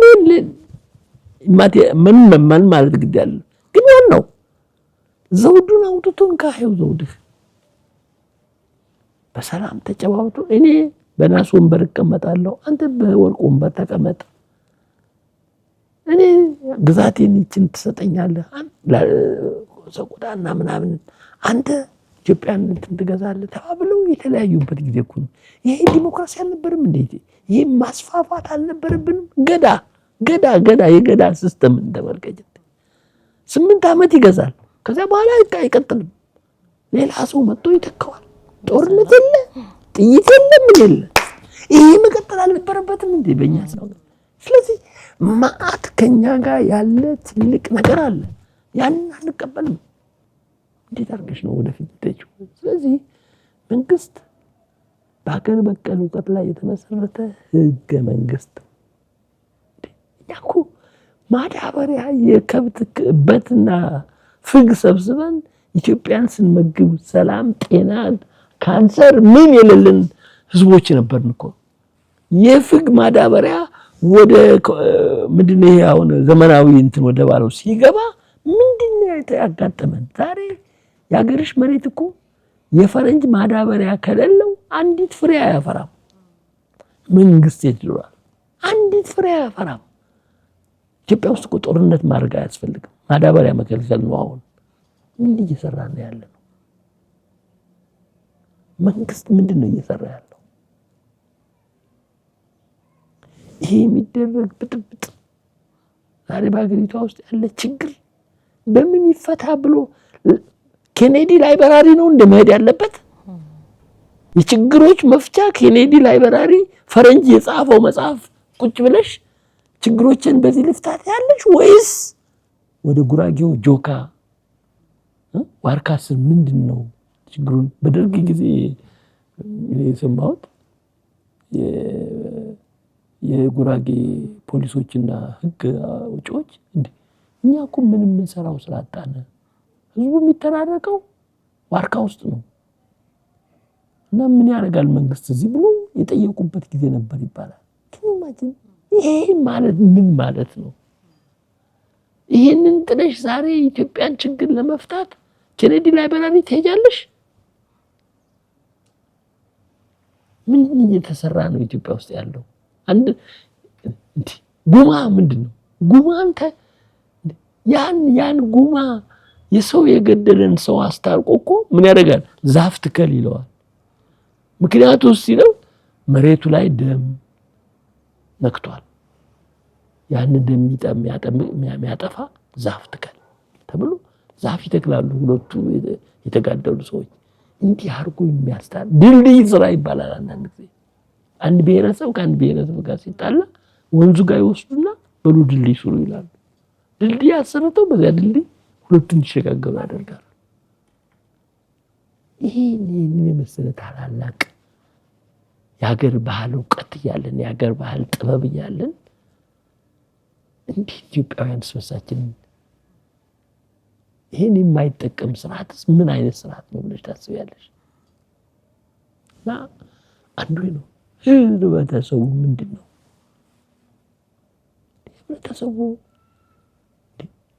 ከእንቅልፉ መንቃት መቻል አለበት። እቺ ትናንትና ታላቅ አብላ ፊደልን ያስተማረች የሃይማኖቶችን አንድነት የገነባች ስምምነት ሙስሊምና እኮ የተመሰረተው ኢትዮጵያ ውስጥ ነው። ታውቂያለሽ? ምንም ጥያቄ የለውም። የመጀመሪያው አላሁ አክበር የተባለባት ሀገር እኮ ኢትዮጵያ ነች። ነጃሽ ሂጂና ጠይቂ። ይሄንን ነጥቀው ሳውዲ አረቢያ ሲወስዱ ነብዩ እኮ ጦርነት ላይ ነበሩ። እዚህ አላሁ አክበር ሲባል የኢትዮጵያ መንግስትና ሀገራችሁ ነው እዚሁ ጀምሩ እናንተማ የኛ ወዳጆች ናችሁ ተብለው መሬት ምን ተሰጥቶ አብረው እንደ ኢትዮጵያ ደግሞ እኮ ዜግነት ምናምን ኢትዮጵያውያን ናችሁ እናንተ ኑሩ ነው ያሏቸው። የመጀመሪያው እስልምናን የገነቡባት ሀገር ላይ ዛሬ ሳውዲ አረቢያ ነኝ ምናምን የሚሉት ከመቼ ወዲህ ነው? እስልምና የኛ ነው፣ ከኛ የተመሰረተ ነው። በዚህ ተጠቅመንበታል። ህብረተሰቡ ይሄን ተጠቅሟል። ቤተ እስራኤል እኮ የትም ሀገር የለም እምነቱን የምታገኙ የብቻ ሀገር እምነት ይኸውልሽ፣ የሁሉ ነው ጦርነቱን ድል የሚያደርገው። እምነቱ ከመጽሐፍ ቅዱስ ውጭ በተግባር እየታየ የሚገኘው የት ነው? ኢትዮጵያ ውስጥ ነው። አላህ ሄደሽ ብታይ ጎንደር እንዴት እንደሚያመልኩበት ራሱ እስራኤል ሀገር እንኳን አይመለክም። እኛ ሀገር ነው እየተመለከ ያለው። ይሄንን እንደ ትልቅ የቱሪስት መሳቢያ ማድረግ አቺም እንደ በመጽሐፍ ቅዱስ የምታነበው የሙሴ ሕግ እኛ ጋር አለ ብሎ ማለት እኮ ይቻላል አይደለም እንዴ? አይቻልም። ለምን በጥላቻ እናየዋለን? ቅማንትን የመሰለ ሃይማኖት እሱ ደግሞ በቀጥታ ከአብርሃም እምነት ጋር የተያያዘ ነው። የአብርሃም ነው። አብርሃምን አንቺ በመጽሐፍ ቅዱስ ነው የምታየው። እኛ ሀገር ግን በተግባር እየተተረጎመ ነው ያለው። ይህን ታሳድጀዋለሽ አይደለም? ለምን ይሳደዳል? ተከብሮ እንዲያውም ታላቅ የቱሪስትና የሀገር መሳቢያ ማገናኛ መሆን የሚችል ነው አይደለም እንዴ? ይህን ማን ነው የሚሰራው? ህብረተሰቡና መንግስት መሆን የለበትም እንዴ? ህብረተሰቡ ምን እያደረገ ነው? ከነዚህ ጋር ተዋህዶ ኢትዮጵያን መገንባት ያስፈልጋል አያስፈልግም? ዘወር በሉ ማለት ይችላል አይችሉም? እኔ አንድ ጊዜ የጎጃም ሽማግሎች በደርግ ጊዜ ልጅ ገብሩ ይባላል ለጦርነት አምጡ እየተባለ ያው በየጊዜው እና ጨረሻ ላይ ሽማግሎቹ ይሄ ነገር እየበዛብን ነው ብለው መሪውን ማነጋገር አለብን ብለው ሊቀመንበሩን ሄደው አነጋገሩ። ምንድን ነው ያሉት? እኛ እንደ ፍየል በ6 ወር አንወልድም፣ ልጆቻችን በየሄዱበት ይሞታሉ፣ ጦር ሜዳ ብለው ሄደው ያልቃሉ። ለምን ነው የሚያልቁት? እነዚያስ በኩል ብረት ነው የለበሱት። የኛ ብቻ የልጆች የሚያልቁት ለምንድን ነው? እና አሁን የመጣ ነው እነዚያ ሰዎች የሚዋጉን ሰዎች ማነጋገር እንፈልጋለን። እውነት መንግስት እንደሚለው ከኢትዮጵያ መገንጠል ፈልገው ከሆነ ቦታ መርጠን ጦርነት እንጠማቸው እንደድሮ ይለይልን እንበላቸው። አይ ችግራችን መንግስት ነው ብሎ ካሉ ደግሞ አንድ ላይ ሆነን መንግስት እንጠይቃለን አለ። ይሄ ነው ያስፈራው መንግስት። ይሄ እንደዚህ ሽማግሎች ነበሩበት አስኳላ ያልበከላቸው እና ህብረተሰቡ እዚህ ድረስ መድረስ መቻል አለበት። ምንድነው ችግሩ? ይሄ ከሆነ ይሄ ነው፣ ይሄ ከሆነ ይሄ ነው ብሎ ማለት እና መጠየቅ መቻል አለበት። የሱ ግብር እኮ ነው መንግስትን ያቋቋመው። እሱ በሚገብረው እሱ በሚለፋው እሱ በገነባት ሀገር ላይ እኮ ነው መንግስት የሚባል ነገር የተቀመጠው አይደለም እንዴ? ለምን ብሎ መጠየቅ የለበትም? ለምን ማለት አለበት? ማንንም እሱ መንግስትን ብቻ አይደለም በተለያየ መልክ ያሉትን ሁሉ ለምን ኢትዮጵያውያን በግፍ ይገደላሉ? ለምን ሀገራችን እንዲህ ትሆናለች? ለምን ዳውን ኢትዮጵያ ትባላለች ብሎ መጠየቅ መቻል አለበት ብዬ ነው የማስበው። የጥበቡ ሰው ደግሞ አለ። የጥበቡ ሰው ለሆዱን ለመሙላት ብቻ ከየሀገሩ ከየቦታው ከአውሮፓ የሚቀርፋትን አሉባልታ እየሰበሰበ በቲያትር በመጽሐፍ በምናምን ማውጣቱ ጥቅም የለውም። ኢትዮጵያ አሁን ችግር ላይ ያለች ሀገር ነች። ከዚያ ውጭ ሌላ ነገር ሊያስብ ከቶም አይችልም። እኔ በእኔ እምነት የፍቅር ጉዳይ ዛሬ አይደለም ኢትዮጵያ ውስጥ። እኔ ይቅርታ አድርግልኝ፣ ኢትዮጵያ እንዴት ትዳን የማይል ገጣሚ፣ ቲያትረኛ፣ ሙዚቀኛ ለኔ ምንም ማለት አይደለም። ምክንያቱም አገሪቷ ያለችበትን ሁኔታ ሳይገነዘብ ስለ ኢትዮጵያዊ ነኝ ማለት የሚችልም አይመስለኝም። ያ የጥበብ ሰው ከሆነ እውነተኛ የጥበብ ሰው። ስለዚህ በኢትዮጵያ ችግር ላይ አይኑን ጨፍኖ ቢታሰርም ቢገደልም ቢወቀስም ቢባረርም ኢትዮጵያ ያለችበትን ሁኔታ የሚገልጽ ስራ መስራት አለበት።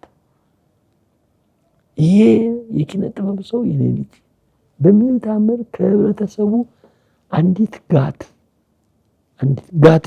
ይችንም መሻገር መቻል አለበት። ከህብረተሰቡ አንድ ጋት ላቅ ብሎ መገኘት አለበት። አንድ ክንድ ከሆነ ከህብረተሰቡ ይርቃል። ህብረተሰቡም አይገባውም፣ አንቺም አይገባሽ፣ ማንንም አይገባንማ። በዛ ሆኖ ዝም ብሎ ፍርክራክ እያለ ነው የሚውለው። አንድ ጋት ወደ ኋላ ካለም ህብረተሰቡ ነው የሚጎትተው። አሁን መንግስትና ህብረ ቢገን በዚህ ዘፈን ሲለው ይዘፍናል። የአውሮፓ ቅዳሴ ይቀዳል።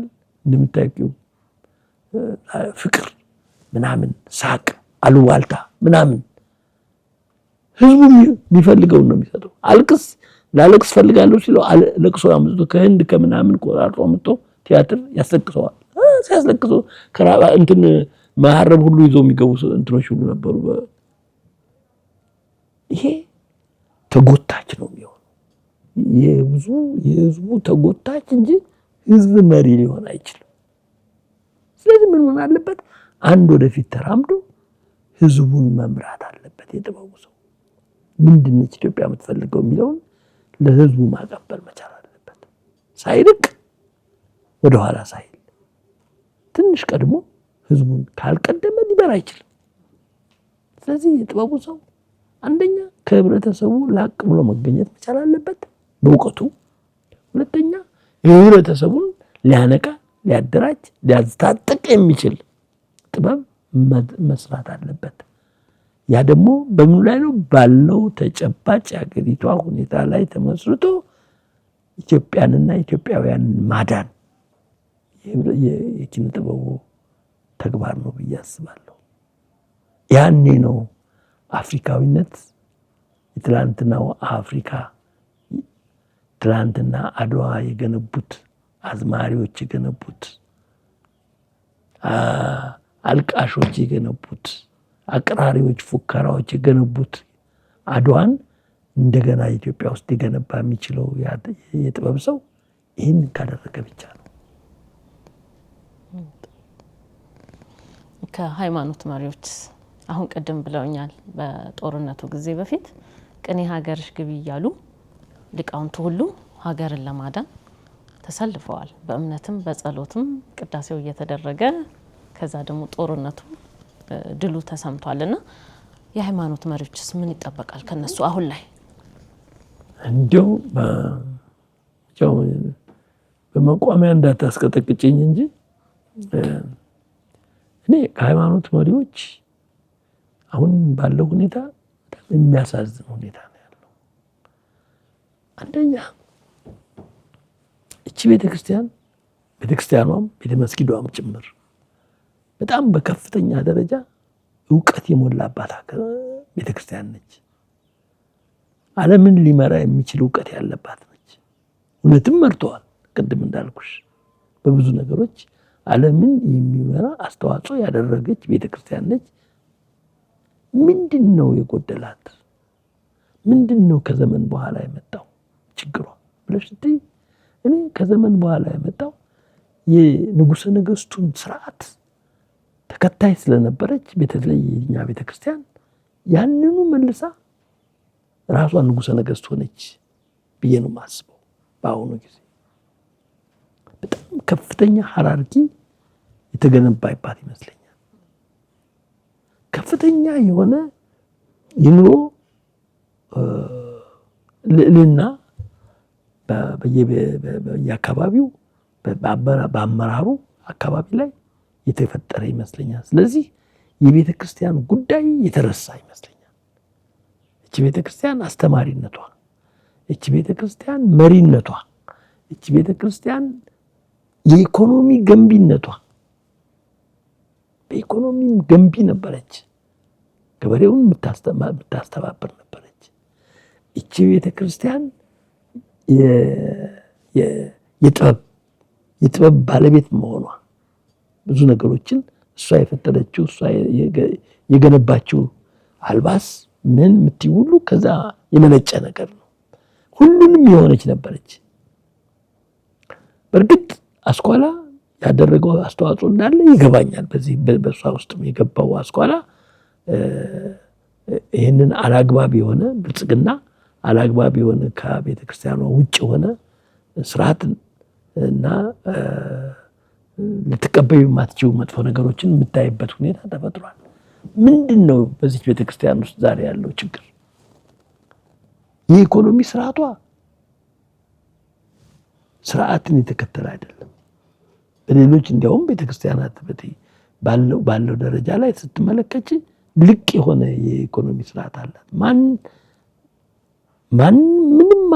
ምን እንደሚያለው ከዚህ ከመቀነት እየተፈታ የሚሰጠው ምጽዋተ ሙዳይ የት ይገባል፣ እንዴት ይገባል፣ እንዴት ይወጣል የሚባል ነገር የለም እና በማን እጅ ነው ያለው የሚታወቅ ነገር የለም እና ዝም ብሎ የግለሰቦች ወይም የታላላቁ አመራሮች ምን ማለት ነው መገንቢያ ሆኗል ነው እና በዚህ ምክንያት ታፍነዋል። በሀብት ታፍነዋል፣ በስልጣን ታፍነዋል፣ በክብር ታፍነዋል። ከህብረተሰቡ ጋር ያላቸው ግንኙነት ኮምፕሊትሊ ከተወሰነ ዘመን በኋላ የተለያየ ይመስለኛል። በዚህ መንገድ አንድነት አላቸው ከህዝቡና ምዕመኑና አመራሩ ወይም ሌላ በከፍተኛ ደረጃ ያሉ ሰዎች ግንኙነት አላቸው ማለት አይቻልም ከጥቂቶቹ በቀር። ይሄ አንድ ነው። በዚህም መሰረት በዚህ ቤተክርስቲያን ውስጥ ማንም ሰው በእኛ ቤተክርስቲያን በተለይ በዚህ በኦርቶዶክስ ላይ ማንም ሰው የፈለገውን ጽፎ የፈለገውን አትቶ የፈለገውን እንትን ብሎ በሷ ስም መጽሐፍ ይጽፋል። ማንም ተው የሚለው የለም። ሊቃውንት ግን አሉ። ማንም የፈለገውን መዝሙር ይዘምራል፣ ቢፈልግ የፈለገውን እንትን ይላል፣ ይዘመርለታል፣ ቤተክርስቲያን ተገብቶ ይጨበጨብለታል። ማንም ቃላቱ ምን ይምላል ከዶግማው ጋራ ከኢትዮጵያ ቤተክርስቲያን ዶግማ ጋራ ይገናኛል አይገናኝም፣ ማንም ያወርመው ነገር የለም እና ይሄ ለአንድ ታላቅ ቤተክርስቲያን ክርስትናን የገነባች መጀመሪያ ነች በምትባል ቤተክርስቲያን ውስጥ የሚፈጸም ተግባር አይደለም። አንዱ ይሄ ነው። ከዛ ማንም ብድግ ብሎ ደግሞ መስቀሉን ይዞ ዛሬ ቤተክርስቲያን እዚህ ገንቡ ይገንባ ተብሏል ብሎ ሄዶ ገጠር ውስጥ የገበሬውን በሬ እያሸጠ ቤተክርስቲያን የሚያሰራል። ማንም በስርዓት ወጥቶ ምን ያህል ቤተክርስቲያን ነው ያለው በዚህ አካባቢ ላይ ምን ያህል ቄስ አለው፣ ምን ይቀደስበታል፣ ማን ይቀድሳል የሚለው አይጠናም። ዝም ብሎ ብቻ ብድግ ብሎ ለሀብት ለማካበት የፈለገ ግለሰብ ቤተክርስቲያን ሰራለሁ ብሎ ይነሳል። እሱ መኪና ይገዛል። ያ ገበሬ ግን በሬውን እየሸጠ በእምነት ጉዳይ የማይጠረጠር ስለሆነ ቤተክርስቲያን ይገነባል። ይህም ትክክል አይደለም። ስርዓቷ መምራት አለመቻሏ ነው የሚታወቀው። ኢኮኖሚዋን ነግሬሻለሁ። እና በዚህ ቤተክርስቲያን ውስጥ ብዙ መደረግ ያለባቸው ነገሮች መጽሐፉ እንዳልኩሽ ነው። ማንም ጽፎ ነው የሚያወጣው። ኢኮኖሚው ማንም ነው የሚዘብረው እንትን የሚለው። እቺ ቤተክርስቲያን እኮ አንድ እንኳን የሚረዳት ሀብት የለም። ከውጭ የምትረዳ ቤተክርስቲያንም አይደለች። በራሷ የምትቆም ሀገር ነች። በራሷ ምጽዋተ ምድር። ይሄ ደግሞ ስርዓት ከሌለው ምን ነው የሚሆነው? ዛሬ አንድ ዲያቆን ገብቶ ላገልግል ብሎ ሲል 200,000 150,000 ብር ክፈል ተብሎ የሚከፍልበት ጊዜ እኮ ነው ለማገልገል። ምን ቢያገኝ ነው እሱ ያንን ያህል ብር ከፍሎ የሚገባው? ምን አይነት ኮራፕሽን እንዳለ የምታይበት ነገር ነው እኮ። እና ስለዚህ ቤተክርስቲያኗ በምንም ታምር አሁን ባለችበት መንገድ መቀጠል የምትችል አይመስለኝም እንጂ ብትቀጥል ኖሮማ ይሄ ሁሉ ችግር ውስጥ አንገባም ነበር። ቤተመስጊዱ ቤተክርስቲያኑ ንጽህና ያለው ሆኖ በዛም በቤተመስጊዱም በኩል እኔ አሁን በዛ ውስጥ ገብቼ መናገር አይፈቀድልኝም እንጂ የራሱ የሆነ ችግር የሞላበት ነው። ስለዚህ ከዘመኑ ጋራ ከአስኳላ ካመጣው ችግር ጋራ ነው ይሄ ሁሉ የምታጣምሪው። ሌላ እንዳይመስልሽ የአስኳላ ምሁራንም በውስጡ ስለገቡበትም ጭምር ነው። ግማሹ እኮ ዶክተር ሆኗል። እና ያ የፈጠረው ችግር ነው አሁንም በቤተክርስቲያኑ ውስጥ ያለውና ይሄንን ማጥራት ይግድ ያስፈልጋል። ይሄ እንጂ ድሮማ አንድ መስቀል የያዘ ሰው እኮ ገዝቻለሁ ካለው አንድ ሰው መንቀሳቀስ አይችልም እኮ። እንኳንስ ይሄን የመሰለው ችግርና እንትን የሚታይበት ዛሬ መስቀሉን እየገዘተ ግዝቱ የማይሰራበት። እኔ አንድ ጊዜ እሑድ ቀን ልጅ ሆኜ ነው እንትን መጥረቢያ ይዤ አንድ እንትን ቆርጣለሁ ዛፍ ቅርንጫፍ ነገር ድገና ለይገና እንትን እና አንድ አጋጣሚ ሰውየው ከቤተክርስቲያን ሲወጡ አንድ ቄስ አገኙ። አወገዙኝ እና እኔ አስኳላ ተማሪ ነኝ። ምን ነው ይወግዛል? ማን ይፈራሃል ብዬ ዝም ብዬ ቆርጬ ወጣሁኝ። ከጊዜ በኋላም እናቴን መጥተው ልጅ እንደተወገዘ ነው እባክሽ እንድፈታው ይምጣልኝ ብለው አስመጥተው ፈቱኝ። ያኔ ቢሆን እኔ ምንም አይገባኝም። ምን ለሷ ብዬ ለእናቴ ብዬ ነው እንትኑ የተቀበልኩት። እና ምንድነው ልሸበል ይሄ ትውልድ አንድ ቄስ አንድ እንትን ምን አይነት ኃይል እንደነበራቸው በዛን ጊዜ በእኔ ዘመን እንኳን አሁን ይሄ ኃይል የለም። መስቀል ይዘው ሄደው ዞር በሉ የሚባሉበት ጊዜ ነው። ይሄ ከምን መጣ? ቤተክርስቲያኗ ራሷን ከማደራጀት ራሷን ከማጠናከር ራሷ ከምትሰራው ጉድለት የተነሳ ህዝቡና ቤተክርስቲያኑ አሁን እኔ አንድ ነው ብሎ ማለት በጣም ቤተክርስቲያን ስልሽ አመራሩ ማለት ነው። አመራሩና ህዝቡ አንድ ላይ ነው ብሎ ማለት በጣም ያስቸግራል። ይሄ ደግሞ ከጊዜ በኋላ የራሱ የሆነ ችግር የሚፈጥር ይመስለኛል። ስለዚህ ቤተክርስቲያን አካባቢ ላይ ያለው አመራር ራሱን ማስተካከል አለበት። እውነተኛ መነኩሴ መሆን መቻል አለበት። እውነተኛ እና አሁን በሚኖረው ሁኔታ ላይ እቺ ቤተክርስቲያን ይመራል ማለት በጣም አስቸጋሪ ነው። ምን መደረግ አለበት? አሁን እኔ ቅድም እንደነገርኩሽ የሊቃውንት ጉባኤዎች እየተቋቋሙ ናቸው በየአካባቢው። እኒህ ደግሞ ምንድነው የሚያፈሩት? ታላላቅ ሊቃውንት ነው የሚያፈሩት። እነዚህ ታላላቅ ሊቃውንት ምናልባት ቦታ አይሰጧቸውም አውቃለሁ። አሁን ባለው ሁኔታ ቦታ ሊያገኙ የሚችሉ ላይሆኑ ይችላሉ። ነገር ግን ከጊዜ በኋላ ግን ህብረተሰቡ ይቀበላቸዋል እና ህብረተሰቡ የራሱን መሪዎች ተጠንቅቆ መምረጥ መቻል አለበት። በጣም ስንት ነው ዛሬ ከቤተ ክርስቲያን እያፈነገጠ ወደ ሌላ ሃይማኖት ተቀይሮ የዚችን ቤተ ክርስቲያን ስም የሚያጠፋ? ስንቱስ ነው አሁን መድረክ ላይ እየቆመ ምንም ነገር እውቀቱ ሳይኖረው መጽሐፍ ቅዱስ ሰባኪ ሆኖ ብዙ ችግሮችን እዚህ ሳይሳካለት ደግሞ እችን ቤተክርስቲያን ጉዞ ደግሞ ወደ ሌላ እየሄደ የሚል ማህት ነው። እና ይሄ ሁሉ ከምን መጣ ሲባል የቤተክርስቲያኗ አመራር ጥንካሬ አለማግኘቱ ነው። ስለዚህ ቤተክርስቲያኗ በጥሩ አመራር በንጽህና ወደ ነበረችበት የንጽህና መድረክ መመለስ መቻል አለባት። ቤተ መስጊዱም እንደዚሁ ያኔ የኢትዮጵያ ጉዳይ በሃይማኖት የሚፈታ ይሆናል። አንድ ሙስሊምና አንድ ቄስ ወይም አንድ ጳጳስ አብሮ ቆሞ አቆም ሲል የሚቆም ህብረተሰብ ነው ያለን እኛ። ይሄን ወደ በል ስራ ሲል የሚያሰራ አባይን ገድብ ሲል የሚገድብ ይሄን አትቀዋል እነ ላሊበላ አድርገውታል በጋቢያው። እና ይሄን ሊያደርጉ የሚችሉት ደግሞ እንዳልሽው ተአማኒነት በህዝቡ ዘንድ ተአማኒነት ያላቸው አመራሮች ሲፈጠሩ ነው። እና ያ ተአማኒ የሆነን አመራር አንድም ህብረተሰቡ ታግሎ መፍጠር አለበት፣ እንዲፈጠር ማድረግ መቻል አለበት። ምክንያቱም የሱ ነው ቤተክርስቲያኑ የሚሰራው እሱ ነው። ቪኤቱ መኪና የሚገዛው እሱ ነው። ሁሉን ነገር የሚያደርገው እሱ ነው።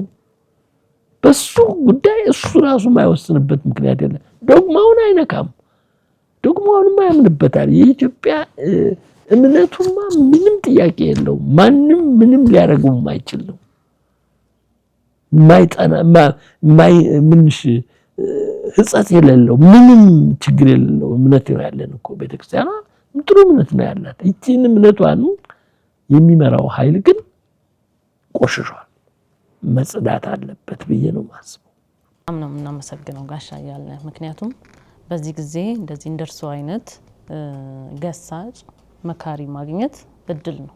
ልክ በበረሃ ውስጥ ጥላ የሚሆን ትልቅ ዛፍ እንደማግኘት ነው የምንቆጥረው። እርስዎ ከልጅነቱ ጀምሮ በንጉሱ ጊዜ የገበሬውን ብሶት ደብዳቤ እየጻፉ የህብረተሰቡ እንደውም ያኔ የገባው እንትን እስካሁን አልወጣም ብለውኝ ነበር ባለፈው። እና ከዛ ደግሞ በመሰላችሁ መንገድ በደርግም ጊዜ የመሰላችሁ ለሀገር ይጠቅማል ያላችሁትን ሄዳችሁ አድርጋችኋል።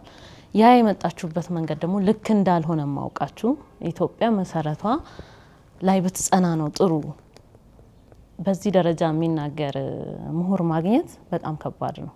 እርስዎ ግን ያንን እያደረጉ ነው ያሉትና ለዚህ በጣም ነው የምናመሰግነው፣ በጣም ነው የምናከብሮት። ከዚህ በላይ እድሜ ከዚህ በላይ ጤና ሰጥቶት እቺ የሚወዷት ሀገሮት ነገ ደግሞ የተሻለ ሆና እንዲያዩት እመኛለሁ። እድሜ ከጤና ጋር ይስጥልን። በጣም አመሰግናለሁ። አሜን። አንቺንም እድሜውንም ይስጥሽ፣ እውቀቱንም ይስጥሽ። በሙያሽ የተከበርሽ ሆነሽ እንዳይሽ ፈልጋለሁ። ሌላ ምንም ምለው ነገር የለኝም። በጣም አመሰግናለሁ። እንኳን ደህና መጣችሁ። ተመልካቾቻችን ከጋሻ እያልነህ ጋር የነበረን ቆይታ ይህንን ይመስል ነበረ። ይሄ ትውልድ ልክ አባቶቹ የሰሩትን ድል ዛሬ ደግሞ ራሱን ከእጅ አዙር ቅኝ አገዛዝ ነፃ ወጥቶ ራሱን ነፃ አድርጎ ቀጣዩ ትውልድ የሚረከባት ትልቋን ኢትዮጵያ እንደሚፈጥር እናምናለን። በዚህ መርሃ ግብር ብዙ እንደተማራችሁ ራሳችሁንም እንደምትመዝኑ እምነቴ ነው። የነበረን ቆይታ ይህንን ይመስል ነበር። በሌላ መርሃ ግብር ደግመን እስከምንገናኝ ቸር ቆዩ።